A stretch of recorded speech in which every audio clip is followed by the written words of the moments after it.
Right now, the world is going through a real turmoil there.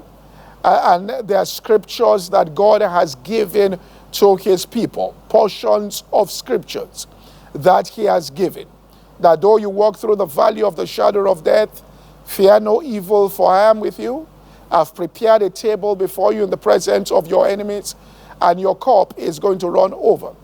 Many powerful promises that God has given, that the waters will not overflow thee, that the fire will not kindle upon thee, that it says, in the midst of it, I will gather you from the east, from the west, from the north, and the south. That, and says many powerful things. Yet a Christian could have seen those scriptures. Your eyes could have come in contact with those scriptures. But yet, because of unbelief, unpersuadableness, you have not yet been fully persuaded in your heart, and unbelief has not been totally eliminated from your heart. You have not entered into rest concerning that, which means there is still anxiety about what is going to happen. There is anxiety about the loss of jobs. There is anxiety all around, which means images. The enemy can still, to an extent, paint pictures about the outcome of this particular season that are not favorable there. It says, so the first thing you've got to understand is that the word of God is as a two-edged sword.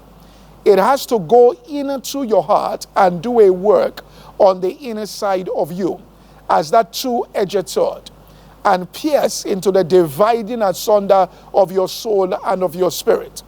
Because the unbelief has come as a result of past programming on the inside of you.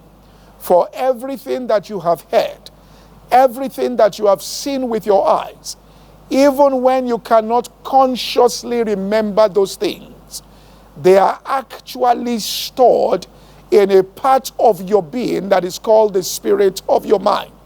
Psychologists call it your subconscious.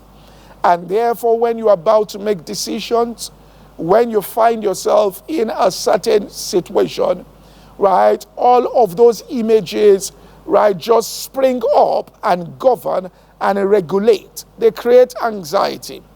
They create things on the outside. I remember many years ago, I had this person who was a friend of mine who had a certain accident. I don't want to say this because, now when we speak globally.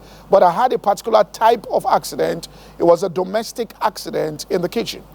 And she had had that accident while she was in school. This was a university, and it had to do with bonds and all of that. But what happened was, when we all got back, because she was in under university, we all got back, to our estate, and we were all friends. And we went one day, she was doing something, and went back into the kitchen, and nothing was on. The gas wasn't on, nothing was on, but a frying pan dropped off the gas. The manner in which she screamed, her friend looked at her and said, "What's the matter?" And I just remembered that. It is the experience that she had had that just kicked in. And if a person hadn't had that experience and it wasn't stored on the inside, because everything gets stored, therefore that nothing is stored on the inside, so you are not going to react to the situation the way a person who has experienced something will react. So there are people in their marriages today who are reacting in certain ways that has come as a result of words they have heard, photographs that have been stored on the inside of them based on the exposure that they have had.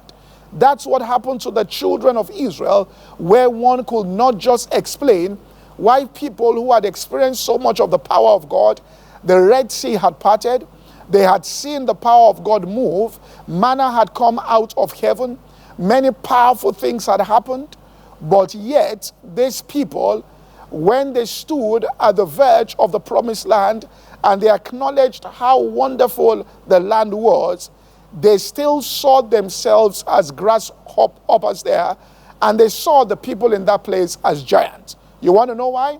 Miracles cannot change the subconscious. It takes something else to change the subconscious.